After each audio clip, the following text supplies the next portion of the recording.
നമസ്കാരം. കാത്തിരിപ്പിൻ്റെ ഇത്തിരി വെളിച്ചത്തിൻ്റെ തുരുത്ത് ഏറെ അകലെയല്ലെന്ന് വിശ്വസിക്കാൻ പഠിപ്പിച്ച ചിന്തകളാണ് ജീവിതത്തിൻ്റെ പ്രചോദനം. ഒറ്റപ്പെടലിലും വേദനയിലുമെല്ലാം ഏവരും പ്രതീക്ഷ അർപ്പിക്കുന്നതും ഈ വെളിച്ച തുരുത്തിലേക്കാണ്. വാർത്താധ്യായങ്ങളുടെ അതിവേഗ യാത്രയ്ക്കിടെ കാണാതെ പോകുന്ന വാസ്തവ ചിത്രങ്ങളുമായി കാഴ്ചയ്ക്കപ്പുറം വീണ്ടും പുതിയ പതിപ്പിലേക്ക് ഏവർക്കും സ്വാഗതം.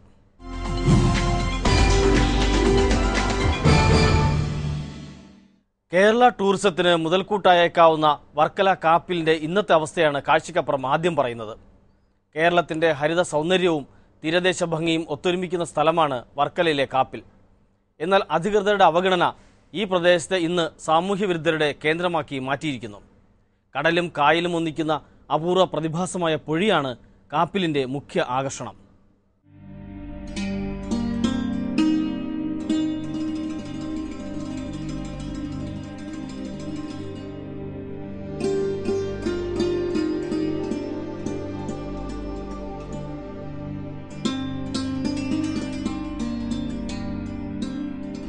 ഒരു വശത്ത് ആർത്തുലയ്ക്കുന്ന കടൽ, മറുവശത്ത് ശാന്തസുന്ദരമായ കായൽ പരപ്പ്, ഇവ രണ്ടും ചേരുന്ന പൊഴി എന്ന വിസ്മയം. ഇങ്ങനെ കാപ്പിലിൽ കാണാൻ ഏറെയാണ് കാഴ്ചകൾ. കടലിലേക്കും കായലിലേക്കും തലചായ്ച്ചു നിൽക്കുന്ന കേരവൃക്ഷങ്ങളും ഇളം കാറ്റും തിരമാലകളുമെല്ലാം വിദേശികളെ മാത്രമല്ല നമ്മൾ മലയാളികളെ പോലും അമ്പരപ്പിക്കും. അത്രയ്ക്ക് മനോഹരമായ ഈ കാഴ്ച കാണാൻ നിരവധി പേരാണ് കാപ്പിലിൽ എത്താറ്.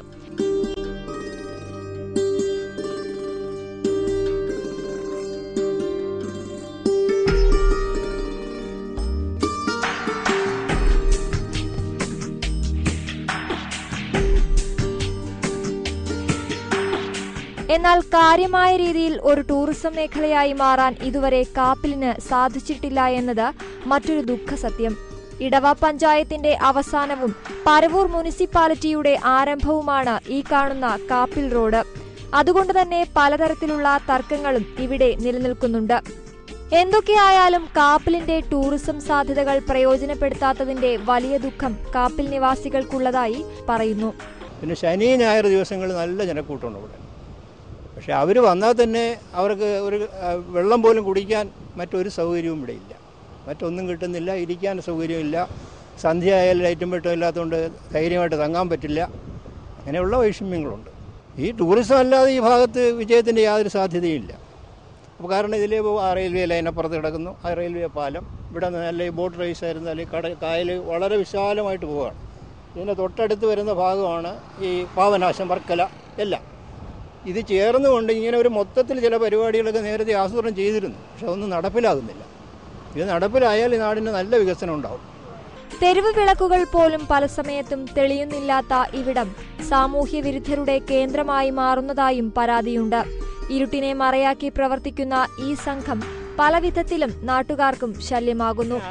ഈ പഞ്ചായത്തും മുനിസിപ്പാലിറ്റിയും ചേരുന്ന ഭാഗമാണ്. ഈ പ്രദേശത്തിൽ ഈ പഞ്ചായത്തും മുനിസിപ്പാലിറ്റിയും ഒരുപോലെ അവകാശപ്പെടുന്ന ഒരു സ്ഥലമാണ്. അത് തർക്കമുണ്ട് അവർക്ക്. എന്നാലും പരവൂർ മുനിസിപ്പാലിറ്റിയാണ് ഈ ലൈറ്റൊക്കെ ഇവിടെ ഇട്ടത്. പക്ഷേ ഈ ലൈറ്റിൻ്റെ ടെക്നിക്കൽ പ്രോബ്ലമാണോ സാമൂഹ്യ വിരുദ്ധരുടെ ശല്യമാണോ നമുക്കറിയില്ല. ലൈറ്റ് മിക്കവാറും കാണാറില്ല. പ്രകൃതി രമണീയമായ ഈ കാപ്പിൽ കടപ്പുറം വിദേശികളെ ആകർഷിക്കാൻ തക്കതാണെങ്കിലും കാപ്പിലിന്റെ ഇന്നത്തെ ഗതി അതിന് ഉതകുന്നതല്ല. ഈ കാര്യത്തിൽ സർക്കാരിന്റെയും അധികാരികളുടെയും ശ്രദ്ധ ക്ഷണിക്കുക എന്നതാണ് കാഴ്ചയ്ക്കപ്പുറത്തിന്റെ കർത്തവ്യം.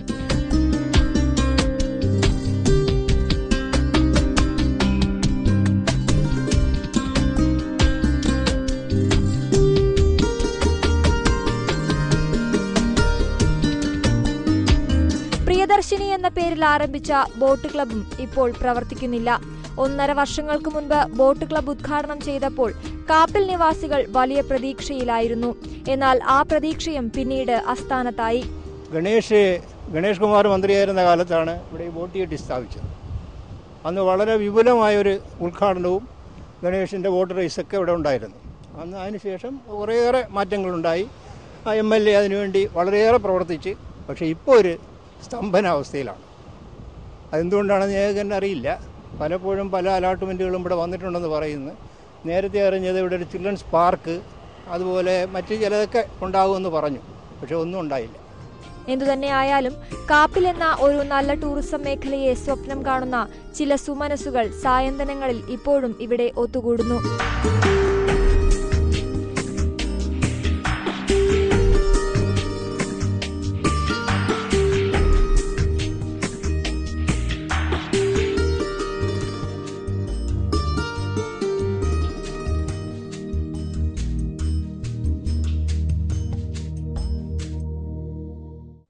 കാപ്പിലിന്റെ ഇന്നത്തെ അവസ്ഥയ്ക്ക് മാറ്റം വരേണ്ടത് ടൂറിസത്തെ പ്രധാന വരുമാന മാർഗമായി കാണുന്ന കേരളത്തിന് അനിവാര്യമാണ്.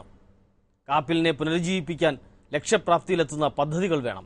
കാപ്പിലിന്റെ തീരെ ഭംഗിയിലേക്ക് കാഴ്ചയ്ക്കപ്പുറം അധികൃതരുടെ ശ്രദ്ധ ക്ഷണിക്കുന്നു.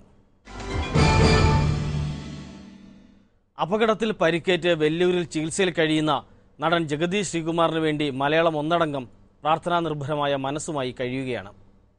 ജഗതി ശ്രീകുമാർ എന്ന മനുഷ്യസ്നേഹി കോരിച്ചൊരിഞ്ഞ കാരുണ്യം നഷ്ടമായതിന്റെ നൊമ്പരത്തിലാണ് ഒരു കൂട്ടം ആളുകൾ. തിരുവനന്തപുരം ശ്രീചിത്ര പോർ ഹോമിലെ അന്തേവാസികളും ജീവനക്കാരുമാണ് ജഗതിക്കുണ്ടായ ദുര്യോഗത്തിൽ വേദനയോടെ കഴിയുന്നത്. അപരാന്നത്തിന്റെ അനന്ത പഥങ്ങളിൽ ആകാശ നീലിമയിൽ അവൻ നടന്നകന്നു. ഭീമനും യുധിഷ്ഠിരനും ബീഡി വലിച്ചു. സീതയുടെ മാറുപിളർന്ന് രക്തം കുടിച്ചു ദുര്യോധനൻ. ഗുരുവായൂരപ്പന് ജലദോഷമായിരുന്നു അന്ന്. അമ്പലത്തിന്റെ അകാൽ വിളക്കുകൾ തെളിയുന്ന സന്ധ്യയിൽ അവൾ അവനോട് ചോദിച്ചു, ഇനിയും നീ ഇതുവഴി വരില്ലേ ആനകളെയും തെളിച്ചുകൊണ്ട്? എങ്ങനുണ്ട്? മലയാള മനസ്സിനെ കുടുകുട ചിരിപ്പിച്ച ജഗതി ശ്രീകുമാർ എന്ന മഹാനടൻ സ്ഥാപനങ്ങളുടെയും സംഘടനകളുടെയും ഉദ്ഘാടനത്തിനായി സമീപിക്കുന്നവരോട് പറയുന്നൊരു കാര്യമുണ്ട്. അനാഥരും തീരെ ദരിദ്ര കുടുംബങ്ങളിൽ നിന്നുമുള്ള കുട്ടികൾ പാർക്കുന്ന തിരുവനന്തപുരം ശ്രീചിത്ര പൂവർ ഹോമിൽ ഒരു നേരത്തെ ആഹാരത്തിനുള്ള സംഭാവന നൽകുക. സദ്യയ്ക്കുള്ള 10,000 രൂപയടച്ച രസീത് മാത്രം തന്നെ ഏൽപ്പിച്ചാൽ മതി. ഉദ്ഘാടനത്തിന് തയ്യാർ. പൊതു സ്വകാര്യ ചടങ്ങുകളിൽ പങ്കെടുക്കുന്നതിന് സൂപ്പർ താരങ്ങൾ ഉൾപ്പെടെയുള്ളവർ കണക്കു പറഞ്ഞ് പണം വാങ്ങി കീശയിലിട്ട് പോകുമ്പോഴാണ് ജഗതി എന്ന അതുല്യ പ്രതിഭ കരുണയുടെയും സഹാനുഭൂതിയുടെയും ശുഭ്ര നക്ഷത്രമായി വിളങ്ങുന്നത്.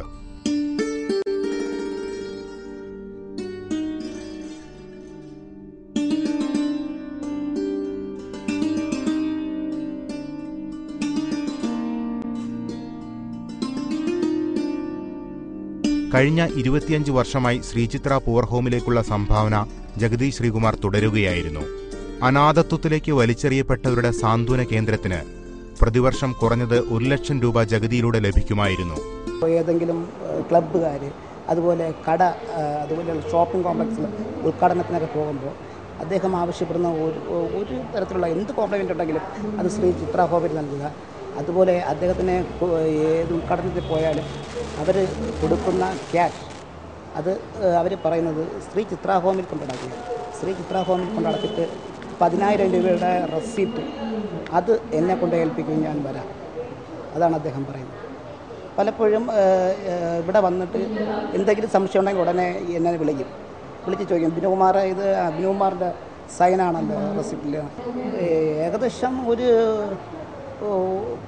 7-8 പ്രാവശ്യം 10,000 രൂപ വെച്ച് ഒരു 1,00,000 അടുപ്പിച്ച് ഒരു പെർ ഇയറിൽ വരാറുണ്ട്. പരസ്നേഹത്തെക്കുറിച്ച് പറയുക മാത്രം ചെയ്യുന്നവർ അധികമുള്ള നമ്മുടെ സമൂഹത്തിൽ അശരണർക്ക് പ്രവൃത്തിപഥത്തിലൂടെ കാരുണ്യത്തിന്റെ കൈത്താങ്ങാവുകയായിരുന്നു ചിരിയുടെ തമ്പുരാൻ.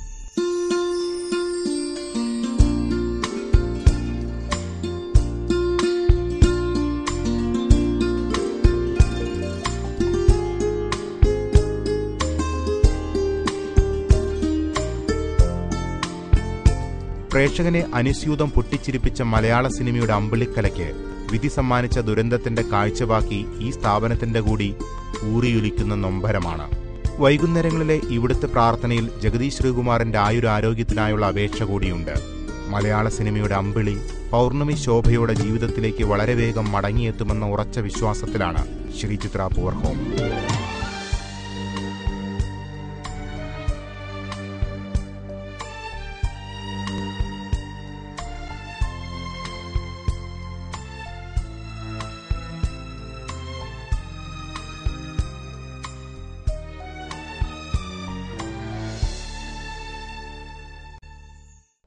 ശ്രീചിത്ര ഹോമിലെ അന്തേവാസികൾക്ക് കൈത്താങ്ങായ അമ്പിളിച്ചേട്ടന്റെ ജീവിതത്തിലേക്കുള്ള തിരിച്ചുവരവിന് മനമുരുകി പ്രാർത്ഥിക്കുകയാണ് ഇവർ. ഇവരുടെ പ്രാർത്ഥനയ്ക്കൊപ്പം നമുക്കും പങ്കുചേരാം.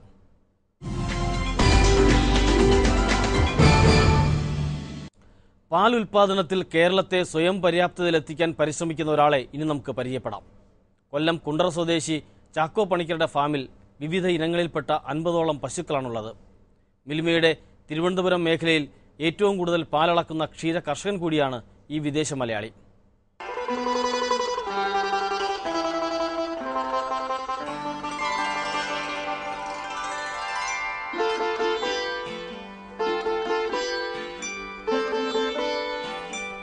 26 വർഷത്തോളം വിവിധ വിദേശ രാജ്യങ്ങളിൽ ജോലി നോക്കിയ ചാക്കോ പണിക്കർ 2003 നാട്ടിലെത്തുന്നത്. ഒരു വലിയ ഫാം എന്ന സ്വപ്നമായിരുന്നു അപ്പോൾ മനസ്സ് നിറയെ. എന്നാൽ കയ്യിലാകെ ഉണ്ടായിരുന്നത് 2 ലക്ഷം രൂപ മാത്രം. കുണ്ടറയിൽ ഫാമിനായി വസ്തു വാങ്ങിയപ്പോഴേക്കും ഇതിൽ പകുതിയും തീർന്നു. ഒടുവിൽ മിച്ചം വന്നത് വെച്ച് 2 പശുക്കളെ വാങ്ങിയാണ് ഫാം ആരംഭിച്ചത്. 2010 ആയപ്പോഴേക്കും പശുക്കളുടെ എണ്ണം 100 ഉയർന്നു. എന്നാൽ ഇതിനിടെയുണ്ടായ വാഹനാപകടത്തിൽ ഗുരുതരമായി പരിക്കേറ്റ് ചാക്കോ പണിക്കർ ചികിത്സയിലായി. ഇതോടെ ഫാം എന്ന സ്വപ്നം തകരുമെന്ന അവസ്ഥയായി. എന്നാൽ വിധിയോട് പൊരുതി ചാക്കോ പണിക്കർ വീണ്ടും തിരിച്ചെത്തി.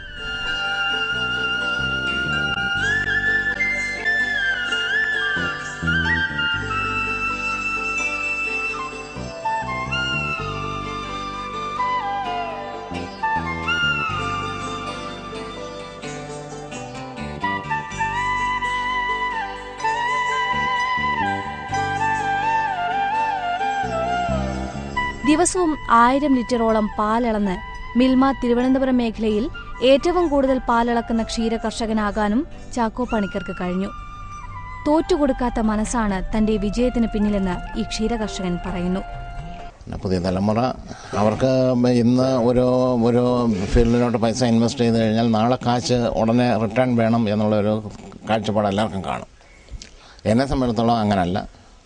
ഇതൊരു 300 പശുക്കളുണ്ടെന്നുണ്ടെങ്കിൽ ഒരു ഫേമായിട്ട് തന്നെ ഇത് അങ്ങ് കൊണ്ടുപോകാനായിട്ട്. കാര്യം എൻ്റെ മക്കളുടെ കാലത്തും ഈ ഒരു ഫാം ഉണ്ടാവണം. അന്നേരം ഈ 300 പശുക്കളെ എല്ലാ കാലത്തും നിലനിർത്തിക്കൊണ്ട് പോകാൻ പറ്റിയാൽ നഷ്ടം വരുമെന്ന് എനിക്ക് തോന്നുന്നില്ല. 3000 ലിറ്റർ പാൽ ഉൽപ്പാദിപ്പിച്ച് സംസ്ഥാനത്ത് തന്നെ ഏറ്റവും മികച്ച ക്ഷീരകർഷകനാവുക എന്നതാണ് ഇദ്ദേഹത്തിന്റെ സ്വപ്നം. എന്നാൽ മലിനീകരണ നിയന്ത്രണ ബോർഡിന്റെ ചില കടുംപിടുത്തങ്ങൾ ചാക്കോ പണിക്കർക്ക് തിരിച്ചടിയാകുന്നുണ്ട്. ഈ പൊല്യൂഷൻ കൺട്രോൾ ബോർഡിൽ നിന്ന് എല്ലാവരുടെയും അനുമതി കിട്ടണമെന്ന് പറഞ്ഞു കഴിഞ്ഞാൽ നടക്കത്തില്ല. ഒരു സമൂഹത്തിൽ ചിലർ എന്നെ അനുകൂലിക്കുന്നവർ കാണും, ചിലർ എതിർക്കുന്നവരും കാണും. ഈ ബോർഡ് ഇങ്ങനൊരു നിബന്ധന വെച്ചിരിക്കുന്ന എല്ലാവരുടെയും അനുമതി പത്രം വേണമെന്ന് പറഞ്ഞു കഴിഞ്ഞാൽ എതിർക്കുന്നവരുടെ അടുത്ത് ഞാൻ ഇനി എങ്ങനെ താഴാൻ പറ്റും?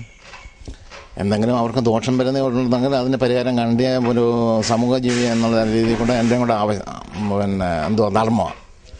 അത് ഇവർ ഈ ഒരു വ്യക്തി എതിർപ്പ് പ്രകടിപ്പിക്കുന്നത് കൊണ്ട് തരത്തില്ല എന്ന് പറയാനായിട്ട് അത് ഒരു ശരിയായ രീതിയാണെന്ന് എനിക്ക് തോന്നുന്നില്ല. അവർ വന്ന് അന്വേഷിക്കേണ്ട, അവർ വന്ന് കണ്ട് എന്നിലൊരു കുഴപ്പമുണ്ടെങ്കിൽ തരണ്ട. തനിക്ക് കഴിയുന്ന കാലത്തോളം പശു വളർത്തലുമായി മുന്നോട്ടു പോകാനാണ് ഈ ക്ഷീരകർഷകന്റെ തീരുമാനം. അവിടെ ലാഭനഷ്ട കണക്കുകൾക്ക് സ്ഥാനമില്ലെന്ന് ചാക്കോ പണിക്കർ ഉറച്ചു വിശ്വസിക്കുന്നു.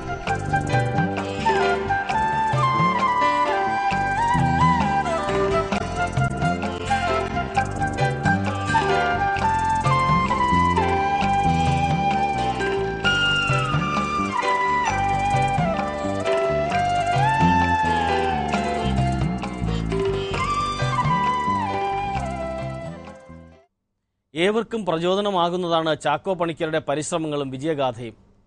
കാർഷിക സമൃദ്ധിയുടെയും ഐശ്വര്യത്തിൻ്റെയും നാളുകളിലേക്ക് മടക്കയാത്ര നടത്തുകയാണ് കേരളം ഇപ്പോൾ. നല്ല കർഷകരാകാൻ ആഗ്രഹിക്കുന്നവർക്ക് ചാക്കോ പണിക്കരെ പോലുള്ള യഥാർത്ഥ കർഷകരുടെ പാത പിന്തുടരാം.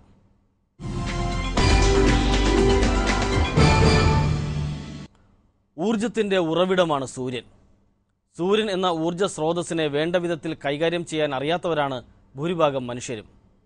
അടുത്തതായി കാഴ്ചയ്ക്കപ്പുറത്തിൽ സൗരോർജ്ജത്തിൻ്റെ അമൂല്യത അനുഭവിച്ചറിഞ്ഞ് അത് മറ്റുള്ളവരിലേക്ക് പകർന്നു കൊടുക്കുന്ന മണി എന്ന 76-കാരനെക്കുറിച്ചുള്ള വിശേഷങ്ങളാണ്. കത്തിജ്വലിക്കുന്ന സൂര്യനെ നഗ്നനേത്രങ്ങളാൽ നോക്കിയിരുന്ന് ശരീരത്തിനാവശ്യമായ വലിയ തോതിലുള്ള ഊർജ്ജമാണ് മണി ദിവസവും സ്വീകരിക്കുന്നത്. O leite da mãe é branco. O branco da neve é puro. A pureza da luz é branca. ഇത് മണിച്ചേട്ടൻ. മനുഷ്യ മനസ്സിനെയും ശരീരത്തെയും അടുത്തറിയാൻ ശേഷിയുള്ള മണിച്ചേട്ടന് സൗരോർജ്ജം ശരീരത്തിലേക്ക് നേരിട്ട് സ്വീകരിക്കുന്നതിനുള്ള കഴിവ് അപൂർവമാണ്. വയസ്സ് 76 കഴിഞ്ഞെങ്കിലും ഇപ്പോഴും മണിച്ചേട്ടൻ ആരോഗ്യവാനാണ്. അതിന് കാരണവും ഈ സൗരോർജ്ജ വ്യായാമം തന്നെയായിരിക്കാം.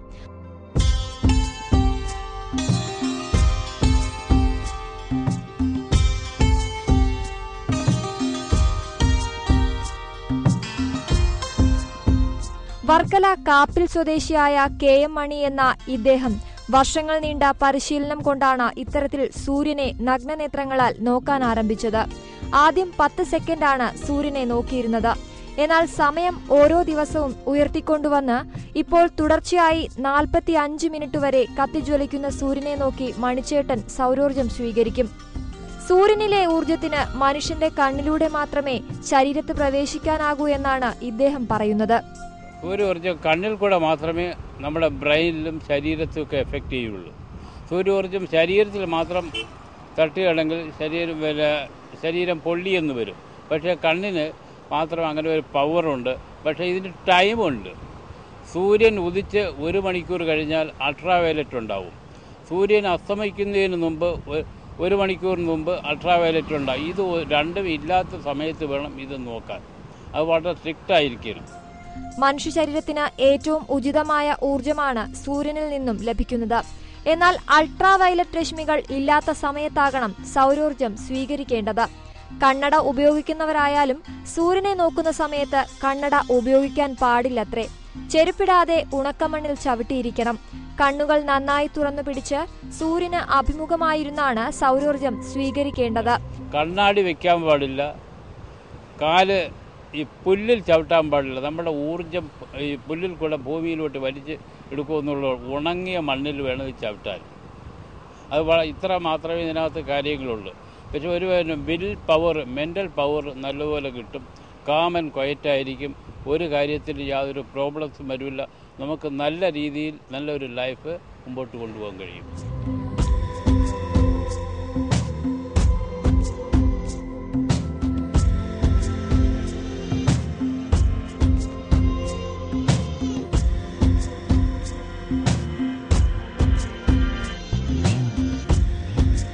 പത്താം തരം വരെയേ പഠിച്ചിട്ടുള്ളൂ എങ്കിലും മെയിൽ നഴ്സായും ഹിപ്നോട്ടിസ്റ്റായും ഒക്കെ മണിച്ചേട്ടൻ പ്രവർത്തിച്ചിട്ടുണ്ട്. ഫോണിലൂടെ വരെ ഹിപ്നോട്ടിസം നടത്താൻ കഴിവുണ്ടെന്നാണ് മണിച്ചേട്ടൻ അവകാശപ്പെടുന്നത്. പ്രൊഫഷണലി ഞാൻ ഒരു ഹിപ്നോട്ടിസ്റ്റാണ്. ആ ഹിപ്നോട്ടിസത്തിൽ സംബന്ധിക്കുന്ന ചില പ്രാക്ടീസുകളുള്ളതുകൊണ്ട് മനസ്സിനും ശരീരത്തിനും എപ്പോഴും കാമൻ ക്വയറ്റായിരിക്കും. സെൽഫ് ഹിപ്നോട്ടിസം ചെയ്യും.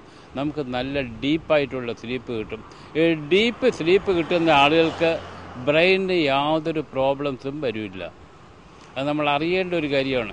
റെസ്റ്റ്ലെസ് ആയിപ്പോയാൽ ശരിക്കും ഉറക്കം കിട്ടാതിരുന്നാൽ അവരുടെ മെൻ്റലായിട്ടുള്ള പ്രോബ്ലംസ് വരെ അവർക്ക് ഫേസ് ചെയ്യേണ്ടി വരും.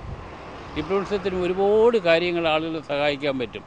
എന്തായാലും സൗരോർജത്തിന് മനുഷ്യ ശരീരത്തെ വലിയ രീതിയിൽ സ്വാധീനിക്കാൻ കഴിവുണ്ടെന്ന് തെളിയിക്കുന്ന ഉത്തമ ഉദാഹരണം 76-കാരനായ മണിച്ചേട്ടൻ തന്നെയാണ്. എനിക്കിപ്പോൾ 76-ാമത്തെ വയസ്സാണ്. പക്ഷേ എന്നെ സംബന്ധിച്ചിടത്തോളം എനിക്ക് പല അസുഖങ്ങളും കാര്യങ്ങളൊക്കെ വന്നിട്ട് എന്നെ അത് ലൈഫിൽ അത് ബാധിക്കുന്നൊന്നുമില്ല. എനിക്കിപ്പോൾ തിമിരമുണ്ട്. പക്ഷേ തിമിരം ഉണ്ട് എന്ന് പറയുന്നത് സത്യമാണെങ്കിലും എനിക്ക് ഈ കാര്യങ്ങളൊന്നും ചെയ്യുന്നതിന് ഒരു പ്രശ്നവും വരുന്നില്ല.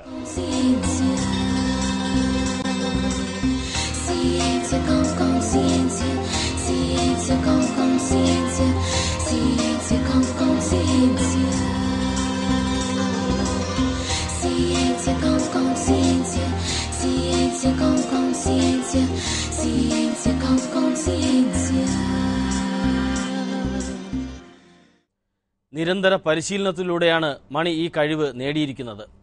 മണിയുടെ അവകാശവാദങ്ങളുടെ ആധികാരികതയെ അല്പം സംശയത്തോടെ മാത്രമേ നമുക്ക് കാണാൻ സാധിക്കൂ. എങ്കിലും മണിക്ക് കാഴ്ചയ്ക്കപ്പുറം എല്ലാ ആശംസകളും നേരുന്നു. നീതിയുടെ വെളിച്ചവും സ്നേഹസാന്ത്വനങ്ങളുടെ സാമീപ്യവും അന്യമായ ജീവിത ചിത്രങ്ങളെ സുമനസ്സുകൾക്ക് പരിചയപ്പെടുന്ന മാധ്യമധർമ്മമാണ് ഞങ്ങളുടേത്. വാർത്താവേഗതയിൽ കടന്നു പോകുന്ന ഈ ദൃശ്യങ്ങൾക്ക് കൈത്താങ്ങാകാൻ പ്രേക്ഷകരുടെ സഹായവും ഞങ്ങൾ തേടുന്നു. വേറിട്ട വാർത്താചിത്രങ്ങൾ ശ്രദ്ധയിൽപ്പെട്ടാൽ ഞങ്ങൾക്ക് എഴുതുക. ഒപ്പം നിർദ്ദേശങ്ങളും വിമർശനങ്ങളും സ്വാഗതം ചെയ്യുന്നു. എഴുതേണ്ട വിലാസം: ദ പ്രൊഡ്യൂസർ, കാഴ്ചയ്ക്കപ്പുറം, Jaihind TV, fort PO, Thiruvananthapuram 23. വീണ്ടും അടുത്തയാഴ്ച. ജയ് ഹിന്ദ്.